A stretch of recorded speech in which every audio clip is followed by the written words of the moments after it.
No, I'm on there. It's all right. Good afternoon, LinkedIn. I'm Mel Johnson from the Sussex Social, and I am a social media coach and consultant, and I also specialise in email marketing. And that's what I'm here to talk to you about today. I'm here with Debbie and Steph from Stebbington, the nerds you need, who I'm going to let introduce themselves in just a moment. And we're going to talk to you about some ways to get started with your email marketing, debunk some of the myths around it, and hopefully give you some of the tools you need to get started. So Debbie, Steph, do you want to introduce yourselves? Okay, well, I am Debbie Crumpton, one half of Stebbington. We are based in Crawley in West Sussex, and as Mel said, we are the nerds you need. Yeah, and I'm Steph, the other half, who lives 4,000 steps away from Debbie. And yeah, it's like that. We just focus on helping businesses sort out all their kind of automation, software, utilize what's on the market so they can save lots of time and focus on what they love to do best. Excellent. And what I did mean to say at the beginning is that we are going to try and keep to 30 minutes because our passion for email marketing is so great that we don't want to run over. But if you do have any questions, just pop them in the comments and we will try and answer them at the end. But if not, we will come back to you. So I think what we wanted to start really was just a really basic explanation of what email marketing actually is and what we mean by automation. So it's just a really simple way, and Steph and Debbie laughed at me when I said this earlier, but it is essentially marketing to your customers via their inbox and in their emails. It gets, particularly at the moment, it can get a bit of a bad press. I mean, I know everybody's been moaning about how many Black Friday emails they've got.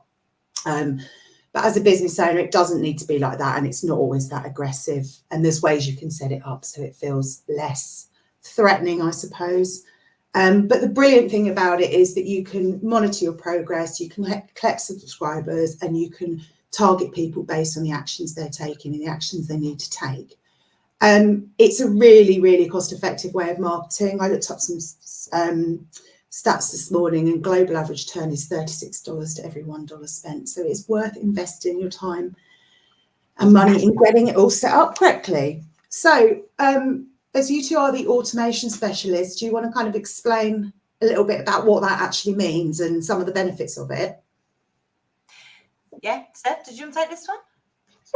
Okay. Wow, what is the automation?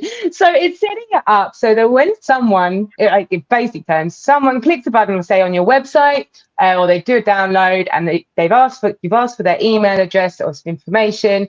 That information does something. Then you do something with it. You don't just let it sit there. You can then utilize it and go, right, okay, well, they were obviously interested in that. Maybe you can add a bit more value. Some tips or tricks of your trade, whatever, but the automation bit is then doing that. So from when they've entered their information, that they're automatically added into a database or something like MailerLite or MailChimp, and then the emails can automatically go out. That doesn't mean they have to be really robotic or constant. You can drip feed just about kind of keeping in touch, as you said, Mel, and it's automating it. Yeah, it's all. I mean, I think the massive thing about the automation is it's going to save you a huge amount of time, because the chances are you are going to be sending the same email to somebody else. And I think we all see this a lot. We sign up to something on somebody's website and then you don't hear from them for 6 weeks, 6 months, a week, and then you get an email out of the blue and you think, well, I didn't sign up to that. Who is this? And then you unsubscribe. So it's really is, as you say, just a way of, you know, I think the really simple thing is having something that people can sign up on your website, that data automatically going into that email marketing system, and then receiving an email or a series of emails to kind of welcome them to your company and tell them a little bit about what you do, and making sure that you've tagged them and segmented that, so you actually know that person is new and where they've come in from, which is, I was going to say, I think that's really important. Yeah. That is so important, because I think, and that's the thing as well, and it's really useful for like challenges as well. Like when you're doing a challenge, you know, and someone signs up, instead of having to do that every morning, getting up, making sure you're sending it. Or if you're in that creative space and you're creating these emails that you want to send out, say your newsletter, you might not be available at Tuesday at 10 o'clock, I think was the last time I looked at it, that was the optimum moment to send an email.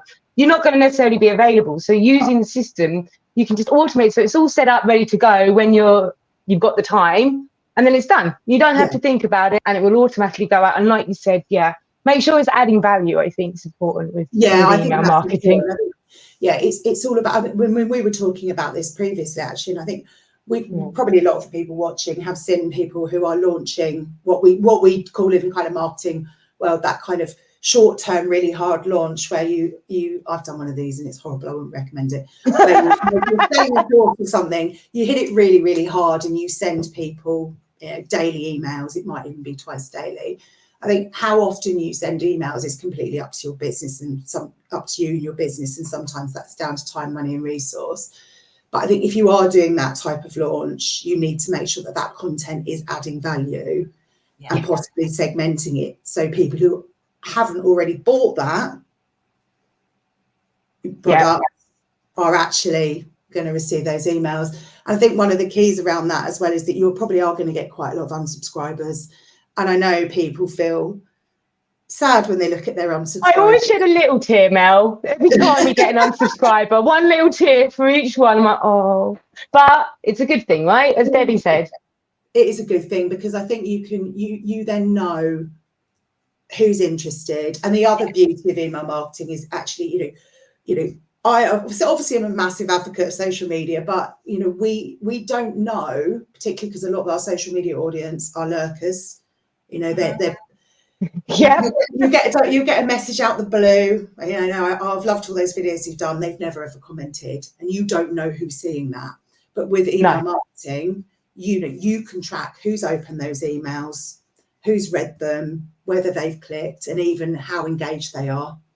And then from the engagement, you can automate that as well. So that's saying, like, if they haven't engaged, then maybe stop emailing them because it might become a bit spammy or something. Or maybe that's not the route that they're interested in. Maybe they'd be interested in another service that you offer or a different thing. And it's like going back to the segmentation kind of thing that you're saying.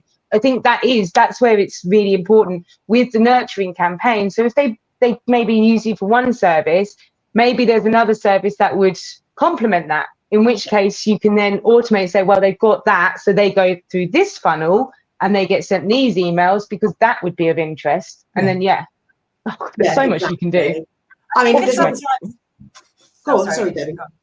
I was going to say, I think sometimes as well, if you're not necessarily pushing a product, just keeping in touch with your client.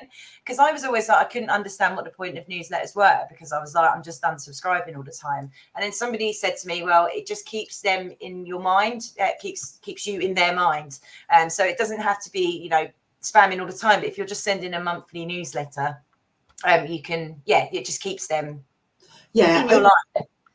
I think that's it. I mean, I was doing some PT in the days when I used to exercise, some personal training with somebody. And then I know her because she was a client of mine. And she said to me, oh, I see your emails come in. She said, I don't always open them, but I'm like, oh, look, there's Mel again. So it does remind people. I think particularly if you are adding value around that. And I think it's also really useful to keep in touch with your previous clients. But that again can potentially be, depending on the size of your business, a totally separate. So this is again where information, but and lots of different things that you can do. I think again it comes back to grouping, doesn't it? Again, like that, to make sure where did this person come from, how did they come into your world, and make sure it's just value, not just another newsletter. I think one of the really key points as well is that if you can see how engaged your audience are. So I don't know if it's the same in MailerLite, which is you ladies use, but in MailChimp they give you a star rating according to how engaged you are. But you can also segment those as well. So actually, if you and reach out to them personally, I think that's really, that can be really key. Actually, it's a really good sales tool. Because if you've got 20 people or 2,000 people on your mailing list that are opening all your emails and they're clicking through, you know, they're really interested. So actually it's a really good opportunity for personal outreach. Yeah. Yeah, and that's the thing, isn't it? It doesn't all have to be automated, doesn't all have to be there, but utilize what's there so that then you get that like live market research, really, isn't it? What's working, what's not, by the open rates. I know that some of our clients do that. They judge like, oh, okay, well, this newsletter was received really well. We had a really high percentage of click rate. We need to keep kind of doing that format. That's what they want. Yes, the system should be a tool, not your way that you communicate all the time. That's the other thing, like. Yeah, no, I think that you've exactly hit the nail on the head, Debbie. And I know sometimes, like, I hear from people, we don't want to use email marketing because we don't feel it's very personal. But I think there are ways you can personalize the emails, you know, using the merge tag, and that really does increase open rates and click-through rates. But also it's down to, as we said, adding value. So, for example, if you're doing the kind of minimum, which is having a way that people can sign up and then sending out a monthly, I really dislike the term newsletter because I think it's been so overused, isn't it? And they're like, oh my God, it's going to take me 2 minutes to read this. But, you know, so calling it, you know, giving it a funky name or whatever you might want to do with it. I think as long as the structure of that needs to be a little bit of context, a lot of value adds, and then a way of kind of what you're selling and a way of contacting me. And the great thing about all of that actually is if you are writing that longer form email content is it's really easy to then repurpose it for your social media. So actually rather than feeling like, oh my God, I'm going to add email marketing into another layer of my marketing mix, actually, well, no, write the email first, then use it to repurpose, then tell people where they can read all of the content. And it's the same if you're producing blogs for your website, you know, you can break that down into your emails and then break it down again into your social media. So it's actually can be time saving creating those. Yeah, because again, it's market research though, isn't it? You can see what email has been, what content, what are they looking for, what's been well received. Okay, well then that's obviously something that people want to hear more about. Let's repurpose that and build on it. Yeah. Oh yeah, you're genius, Mel. Oh, I try. Well, I thought it was Tuesday, so I'm clearly not that much.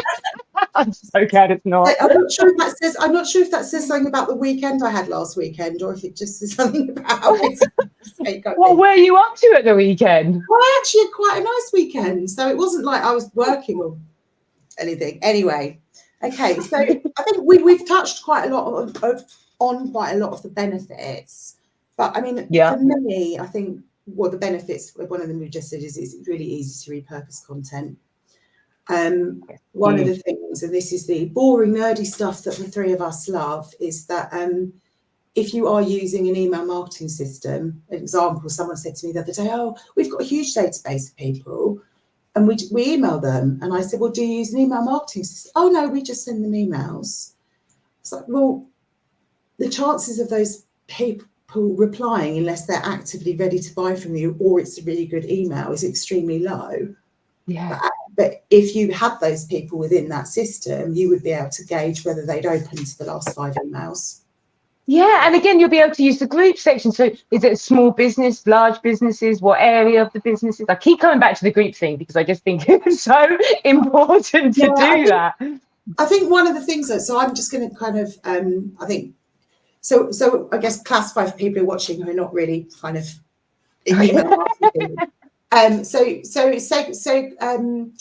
when you go into your mailing list or you look to build one, you'll have in there what they'll call either groups or tags. And what that enables you to do is simply name that tag. So it could be something as simple as newsletter sign up via the website or just newsletter sign up. And you can then connect that tag to that subscriber when they come in to the mailing list with a little bit of tech, and that will be kind of dependent on your website setup as well. And and you can have more than one tag as well. That's the other thing. It's like, so you might have someone who's a small business owner based in West Sussex, having 0 employees or something. And you can, you know, and people can have as many tags as they want. They don't just have one. So when you are building your email campaigns, even if it's just sending out a newsletter, you could exclude people from receiving. So going back to what we were talking about with the kind of hard launch for the coaching program, you could probably just build a tag that excludes people who bought that before. Yeah. Or people that are your one-to-one clients, for example, because if they're one-to-one, the chances are they're probably not going to sign up to your new group program. No. Oh, and you've also, if they're one-to-one clients, you've probably spoken to them personally. Again, I think that's the thing, isn't it? Like you said, when people have the bad rep about it, about being unpersonalized, it's like, no, but it's another tool, as Debbie said, it's to add, it's to enhance what you're already doing. It's not to make it anything else. It's just to enhance that. Yeah, I think that's key. And I think there used to be the old kind of marketing rule of 7, that people needed 7 touch points before they'd actually even consider getting in contact with you. Yeah. Now, I don't think there is any definitive idea of what exactly that is, because we've got so many different touch points, and then there are a lot of different ways of marketing. So it's just, as David said, it's a tool to remind people that you are there, tell them a bit more about you. If they've opted in, they're probably interested in the content you're producing anyway. So there's a real kind of benefit of interacting with them in that way, and it can feel a little bit more personal if it's done effectively. And so, sometimes it simply serves as a reminder. I mean, if somebody, I guess sort of e-commerce is a prime example. So if you haven't bought something for a year, because that's something you buy as a gift, I bought that really good. I bought that cider hamper last year. Can't remember where the bloody hell I got it from. And then you Google hampers, and there's all these other websites. Yeah, because like with the best will in the world, we all kind of forget. And I think for a lot of people who are watching here, with service-based businesses as well, your pipeline, it can be a really long time before somebody comes across you, and they might not sign up for 2 years. Yeah. No, it's when they're ready, isn't it? No matter how many touch points, it's when someone's actually ready, when the need is there. It goes from a nice to have to, no, I need this now. Yeah. That's when they're ready to go. And you've got to make sure you're in their world, so they remember, oh, yes. Yeah. Yeah, so I think, and just one of the key things as well as with that segmentation is enabling you, it means you can target people on the actions that they've actually taken. What they're actually interested in as well. And what they. Because I think that's the thing, is I really don't like spam. Yeah. I'm really against spamming. I don't think anyone enjoys it, and I don't think, if anything, I don't know. Actually, I'd be interested to know. What do you think? I think it can actually do damage to a business reputation if you start becoming a kind of spammy email. If you're not adding value and you're just like, click here, do this, buy from us. Yeah, I think the sad thing is when people, I think a lot of people think email marketing is spam, whereas because that's how it was done to begin with, and so that's why it's good to have chats like these, so you can see actually there's way more you can do with your email marketing system than the old days where they just send you millions of emails that weren't personalized. It's not spam anymore. Which Google's putting a massive stop to anyway, aren't they? Yeah, saw that. Which I'm not going to go down the tech mine hole about that. Or the extras, opt-ins and things. We were talking about a lot of GDPR recently as well, and I think that's something else. People get a bit nervous, and I always think, well, because I know that if it's a business email address, you're grand, but you can always double opt-in as well. So if someone has signed in, why not, like you said, and send them a welcome email and a kind of like, if you're happy, you don't need to do anything, but if you're not, then you can opt out, or you can do the opt-in. If you want to receive more from us, click this button. Yeah, it doesn't have to be. People get worried about that though, don't they? Because they think people aren't going to click the double opt-in. But again, it comes back to, but then you don't really want them in your email list if they're not really that interested. So it's kind of like, it's not a numbers game. Well, it is kind of a numbers game, but it'd be better to have numbers that actually are interested rather than mostly lurkers or people that aren't really that interested in you. Yeah. Vanity metrics, isn't that what they say? I keep seeing that on LinkedIn. Yeah. Said it right. I mean, a classic example. I mean, one of the things that we probably haven't got time to is that kind of list building. Is how do we get people onto list? And to use a term that I don't really like very much, is that kind of having an appropriate offer or a lead magnet. Yeah, I'm going to say it, Mel. Say the words. Lead magnet is absolutely key. But what you need to think about is actually, how am I going to get people to sign up to that? Because you're not. A lot of smaller businesses, and you're not going to get a really high volume of traffic to your website. So it's a case of kind of pushing that on social media. And the reason I brought this up, Steph, is because you just mentioned about the vanity metrics. What you'll see is if you're sharing an offer to get somebody to sign up to something really compelling on your website on social media, you are not going to get the same amount of likes as you are if your cat's sitting on your laptop. Why is that? But what people will do is hopefully take the action that you told them to take. So they're going to go across to your website and sign up for that thing, and then they go into that email database, which is GDPR compliant because it's plugged into a system, so you don't need to worry about all of that. No. And then therefore that database is yours. So there's no chance of them using that. So the whole kind of thing really fits together. So using that social media to actually grow that list, and actually always thinking about, what's the purpose of this?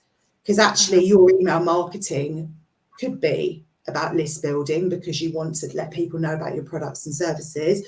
But actually for some people, it might just be about keeping in touch with existing clients. Yeah, and I like that because you can do that as well. You can give them options of what are you interested in listening? Do you want to hear about special offers from us? Do you want to just hear our newsletter? How much communication do you want as well? So it's not like, and I think that's the thing as well, isn't it? I suppose that's why they don't always work on social media, like with the metrics, because people are scared to press like in case then they're going to get sold to. Like, that hard. They're like, oh, if I press like on that post, I'll go and sign up. But I also think there's with a lot of, like we talked about social, a lot of people are lurkers, but also if you're talking about something if you're in the business world and you're, a lot of business owners are not going to put their hands up and go, oh my God, like I'm the most disorganized person in the world and my book's an absolute mess. So they might not like that post. But also if you're talking about, I did some work a few years ago with a lady who specialises in rehabilitation for people who've got had a stoma. A lot of people are not going to come forward on social media and be, want to talk about it. It's quite a sensitive subject. So this is kind of one of those ways that you can override it. So I think we've covered off an awful lot of benefits. So it's just really just to kind of recap on those. Segmenting and targeting people on what they're interested in, the actions you want them to take, being compliant, being able to create long form content that you can then trim down, cut up.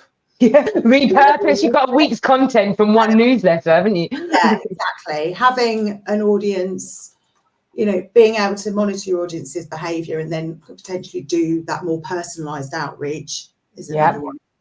Live market research. Yeah, and lots of things. And actually, I think a lot of business owners, particularly service-based businesses, really struggle with creating social media content, short videos because of time and the way they feel about it and all of those different things. So actually, I think sometimes writing emails can feel a little bit easier to manage.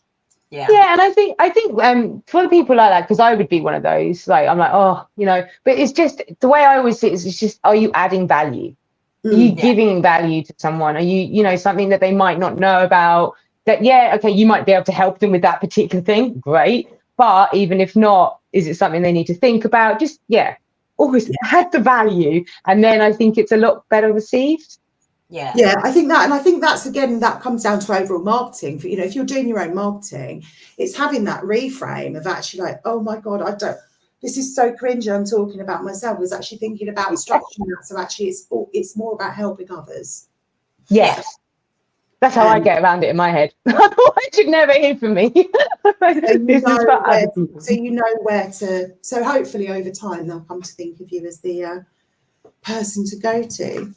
So I think so I was going to say just one more thing though with the email. I think it's also, if you're not that creative, Do you know what I mean? Like for me personally, I would struggle. I'm very, very honoured to have Debbie, who is just, she has that side of it, whereas I just don't. I just don't have it. And I think that's probably the struggle as well with business owners, is they're like, okay, well, I probably should do that, but what the hell do I write with? I suppose, and that's where then you come in and go, well, this is when you need a strategy, because there's no point just writing these emails. Yes, you might be giving value, but if you haven't got strategy behind that, surely there's no point. Yeah. It's like all of these things, you know, it's how do we align all of this with our wider business objectives? Going back to it, what do we want to achieve, and then how are we going to get there? So we've only got 5 minutes. I can see there's quite a few people. I was having a look because sometimes StreamYard doesn't like to connect to LinkedIn, and people watching. So I don't know if anybody's got any questions they want to type in the chat. Or hi everyone. Any feedback? I think just for me was just to, I guess, to summarise and just provide some really basic tips on getting started, which we've talked about. And you ladies might want to interject if there's anything on the kind of more technical side, but for me I think it's just making sure that you've thought about, okay, what am I going to offer people to sign up? Because especially after this week, when it was Black Friday, all of us have gone, oh my God, how many emails am I signed up to? I can't cope with anymore. No, so you stop putting your email address in places, don't you? You might really want to have that download, but then you're like, oh, but does that mean I'm going to be bombarded?